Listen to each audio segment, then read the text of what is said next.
Welcome back to another video everyone. So ever since Elden Ring came out, I've seen countless people asking them to include an easy mode into the game.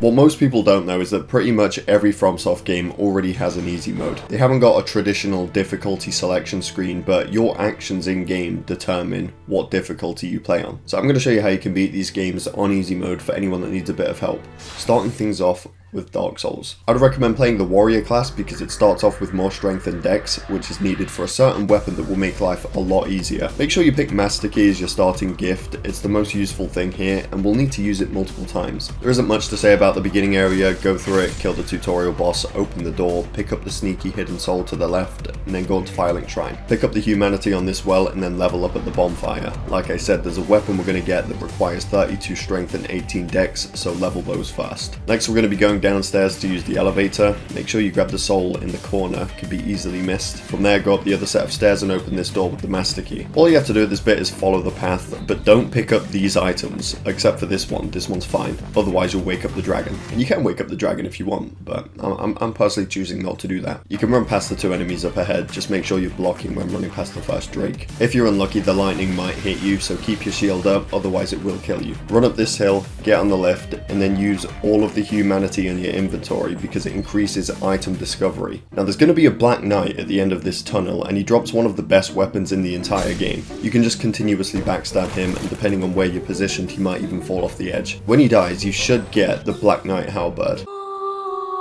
This weapon is the equivalent of selecting the easy difficulty. Now there is a decent chance that you won't drop the weapon. If that happens, make a new character and start again because once he's dead he doesn't respawn. It doesn't take that long to get back here and the weapon is well worth it. This was my first reaction to using it. Well, what's the point of playing through the game again? Oh my god, what the that was a single kill!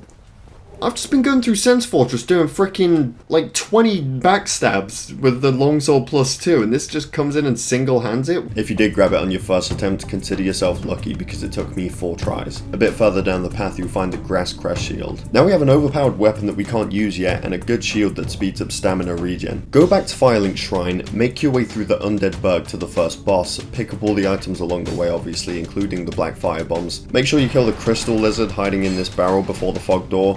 You need the Twinkling Titanite to upgrade the halberd. Now before you trigger the Taurus demon, go up the ladder to the right and kill the 2 enemies up top. The Taurus demon only drops in when you get about halfway across this wall. When he does turn around, run back to the ladder and get in a 2-handed drop attack. Then finish him off with the black fire bombs or regular attacks. Now further down this path we're going to meet Solaire, who you want to talk to until you've exhausted all his dialogue. Solaire will be sticking around until the very end. After that you need to run this way and head downstairs. You might be able to avoid the dragon attack, but if it hits, it's not that big of a deal. Going even further down leads to a ladder which is actually a shortcut back to an earlier bonfire. I'd recommend using any souls that you have in your inventory and leveling up here just in case you die before the next one. Go back up the ladder and then through this way. There's a decent amount of enemies coming up including a steel boar, which you don't actually have to kill if you can make it to the stairs alive. Pick up the basement key on the other side of the gate and then you might as well open it while you're there. You want to take a right at this section to get to the next bonfire. At this point we could go and kill the bell gargoyles, but there's an incredibly easy optional boss that gives 10,000 souls and you only have to kill about 5 enemies to get there. Upgrade your halberd along the way, run past the Titanite demon and follow this path. If you did everything I did and didn't lose any souls, you should be able to equip the Black Knight halberd and 2-hand it. It makes killing the trees a lot easier.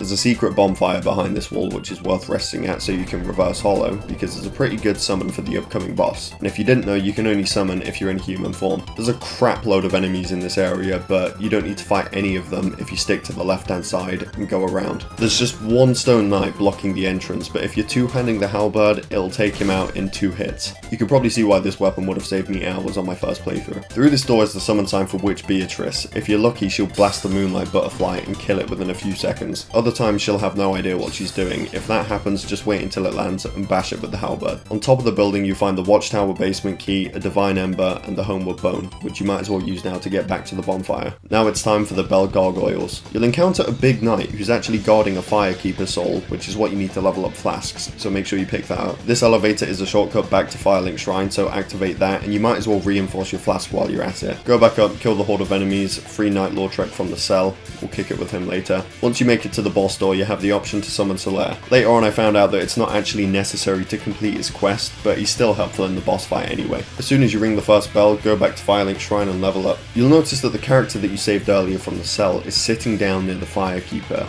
We're gonna do what these messages say and kill him. You either kill him now while it's a 1v1, or you kill him later. Go ahead and kick him off the edge. No matter how much I practice kick, I always mess it up and do a regular attack. Whether you kill him normally or push him off the edge, exit the game, and when you load back in you'll see an item. It's the Ring of Favor and Protection. It increases multiple stats, so definitely equip it. It will break when you take it off though, so make sure that you don't accidentally replace it with something else unless you want to. Now go back to the tower before the Taurus demon and unlock this door with the Watchtower basement key. Fight Havel and equip Havel's ring. Now we can actually move at a decent speed. Use the basement key near where Solaire was standing earlier, go up the stairs to the right and unlock a shortcut to the bonfire where the ladder was earlier. This is the quickest way back if you die at the next boss. Now this area can be tricky. You will get ambushed if you go too far, but if you go up to the doors you can kill the enemies standing behind them before they come out. A bit further down there'll be a few more thieves and dogs, but after that it's time to fight the Capra demon. The first real boss fight in the game, and by that I mean it's bullshit. You could always cheese him by throwing firebombs over the fog door, but look how much damage the halberd does. Walk in with your shield up because Capra demon will attack instantly, then focus on killing the two dogs because they will be the cause of your downfall if they're kept alive. Once they're down you'll be fighting the camera more than anything else. The Black Knight halberd will take Capra demon out in 3 hits max. Now we can go into the depths.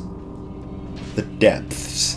I can't say that word. Before that though, go up here and unlock the sewer shortcut back to Firelink Shrine. There's also a merchant this side of the sewer who sells some pretty useful items for later areas. Blooming purple moss clump could save your life in Blighttown, and you'll need a transient curse for New Londo ruins. After leveling up, you should be able to one-hand the halberd. From here I'd recommend leveling health and endurance for a while. Go back through the sewers and into the depths. I got lost here on my first playthrough, so after picking up the large ember in this chest, come back up to these stairs and take a right, head through the door, and it's pretty much a straight path to the bonfire. You'll be able to unlock the door with the master key. Just watch out for above. There's some important things to note here. The rats in this area will be used later on to farm humanity. There's no point doing it now because there's a ring we're going to get later on in the game that increases item discovery and it makes it a lot faster. Also, the boss fight in this area, the Gaping Dragon, is optional. You get the Blighttown key for killing it, but you could always get to Blighttown a different way, which I'll talk about in just a second. I'd recommend killing it anyway because it's not that difficult with the halberd. You can summon Solaire and it gives a lot of souls. Just kill this guy before you go in there, otherwise he'll attack you from afar while you're in there. Now it's time for Shit Town.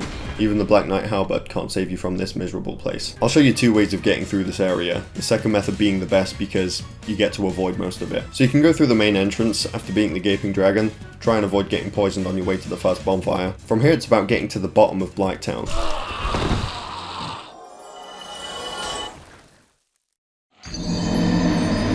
Not like that though. You need to drop down platforms, go down ladders, avoid getting poisoned, and eventually you'll make it to the bottom where you can run to the next bonfire. If you stick to the right hand side, you'll make it to the next major boss fight without any issues. There's a wooden elevator just outside the bonfire. This is the way I always exit Blighttown after beating the boss, but it can also be the way that you enter. If you go back to the Valley of Drakes, you can go across the wooden plank and enter Blighttown here. At the end of the tunnel there's a ridiculous amount of ladders to go down, but eventually you'll get to the elevator. This is definitely the best way of getting through Shit Town if you don't mind skipping it all. Now Quelaag is a relatively easy boss. There is a summon which makes for a fantastic distraction. Just watch out for the lava and explosion attack. Other than that, you should be fine. Ring the second bell, go downstairs and through this hidden pathway and say yes to this fella. This is a key part to preventing Solaire from going insane and bringing him to the final boss fight. Essentially you need to join the Covenant and offer 30 humanity. Chances are you don't have 30 humanity and that's fine because you don't need to do this yet. Going forward you're most likely going to need more than the basic 5 starting flasks, so we're going to make a quick trip to the Catacombs. Another shithole. The Catacombs is full of skeletons that can't be killed permanently unless you either have a divine weapon, which you can get by giving Andre the divine ember that we got earlier from the Moonlight Butterfly and infuse it on one of your weapons. Killing the skeletons with a divine weapon will stop them from getting back up. Or you can go in without a divine weapon, kill the necromancer as fast as you can, and that way the skeletons in that specific area will stay dead. Once you get to the first bridge, drop off the left side onto this platform. There will be quite a bit of dropping here, but it's a safe way of getting down to the boss and avoiding quite a few enemies. The best advice I can give for this area is to not rest at this bonfire. If you rest here, you'll have a miserable time leaving this place. I promise you, if you die and you have to come back and drop down all the platforms again, it's much better than having to leave this place. The real boss here is the skeleton wheels along the way. These guys can insta-kill you, so when you're running, make sharp turns when you see them coming. Pinwheel is one of the weaker bosses in the game, so there's not much to say about that. The reason we're coming down here to kill him is so that we can kindle bonfires and get more flasks. Use a homeward bone and go back to Firelink Shrine. I always kindle this one to max. From here you can take the lift up to the Undead Parish bonfire and head into Sen's Fortress. This place is full of all sorts of pleasant surprises. Just take it slow, unless a giant boulder is about to crush you. This is actually where the Silver Serpent Ring is located. You just have to move the boulder contraption a few times and run down the path to find a smashed wall. The ring will be right there, so make sure you grab that. When you make it out, there is a sneaky bonfire that you can grab before heading up to the next boss. The boss fight is a lot easier if you go upstairs first and take out the boulder throwing golem. He'll throw a tantrum and you'll have a good 10 seconds or so to attack him, and that will be enough to kill him. There's a pretty good summon in the adjacent building as well that will speed up the boss fight thanks to the amount of damage his weapon does. Make sure you attack his legs. I mean, you don't have much of an option, but if you attack his legs, he'll fall over and you can finish him off. Next up, Anor Londo. Make sure you take a few seconds to admire the view. There's two tough parts here. First, the beam section. I don't know what else to call it, but it's way too easy to fall off here. The best strategy here is to block the throwing knives and then wait for them to come over to you. That's when you attack them. The next part can be one of the trickiest and most infuriating parts of the entire game. Getting past this fucker. There's these two archers. Only one of them is blocking the path that you need to take, but if any of them hit you, you're probably going to fall off and die. There's no space to fight them, and if you do, you might get hit in the back by the other one. The strategy that seems to work half the time is two-handing a shield and getting up close to the archer. As he comes towards you, he sometimes falls off the edge, but if not, you'll have more space to run past him anyway. I got lucky on this run and got it first time. Pretty much every other playthrough, I wasn't so lucky. It can be incredibly frustrating to die here because it's about a 2-minute sprint back. That's if you're avoiding all the enemies. Thankfully there's a bonfire just after, so don't worry about dying and having to do it again. Talk to Solaire to progress his quest, and I'd recommend summoning him at the Smo and Ornstein boss to make it a 2v2. Depending on who you kill first, it will determine the difficulty of phase 2. Killing Ornstein first will make for an easier phase 2 because Super Smo is slow and easier to kill. Super Ornstein is faster and pretty deadly, so it's up to you which one you pick. After that, we unlock the Lord Vessel, which allows us to fast travel to bonfires. Before leaving though, it's probably worth picking up Havel's armor, which is located behind a hidden wall near the bonfire after running past the archers. It's very heavy, but useful for tanking hits.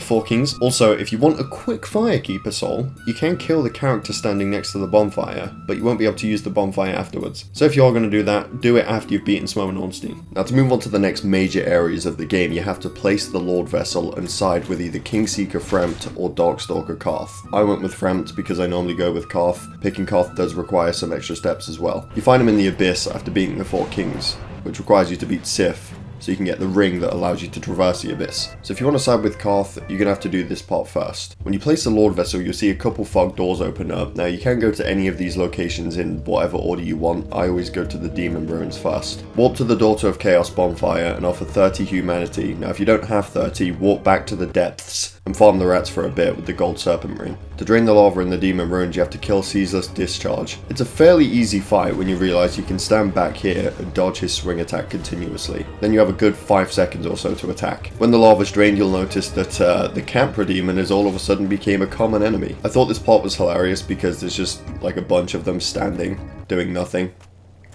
They're just standing there. After I knew where the bonfire was, I realised that you don't even need to fight any of them. You can just drop off the ledge and boom, you're at the bonfire. Now when you get to the Demon Fire Sage boss fight, you actually want to take a right and run down to the big door. You'll only be able to open it after offering 30 humanity, and you'll be able to kill the Sunlight Maggot, which would otherwise turn Solaire insane before you make it to the other side of the door. I kill all of them for good measure, but if one drops an item and it's a Sunlight Maggot, that means you've killed it. This is also a key item for later on in the game, so don't forget to pick it up. Now go back and kill the Demon Fire Sage, then kill the Centipede Demon. Yeah, there's quite a lot of bosses here, but the worst is yet to come. When you make it up to the other side, run past the Titanite Demon and you'll find Solaire sitting down. That's how you know you've saved him. After that, go face the Bed of Chaos. This boss fight can either go very bad. Phase 1 is fine. You can run over to the left side, break the branches and attack it. That's all it takes. Quit out at this point, load back in, and you'll be back at the entrance. It just saves you from running all the way over from the left to the right and risk getting killed.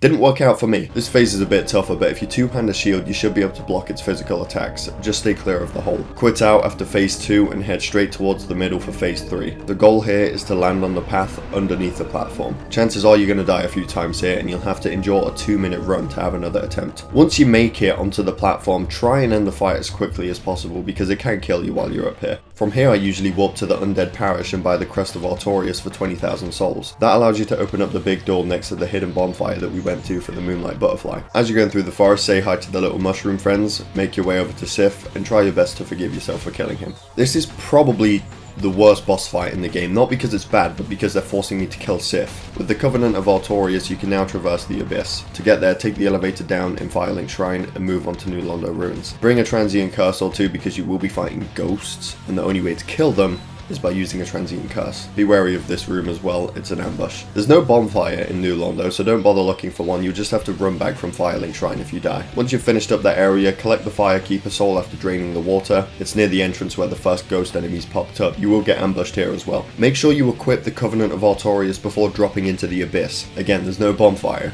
so you don't want to accidentally drop into the Abyss and die.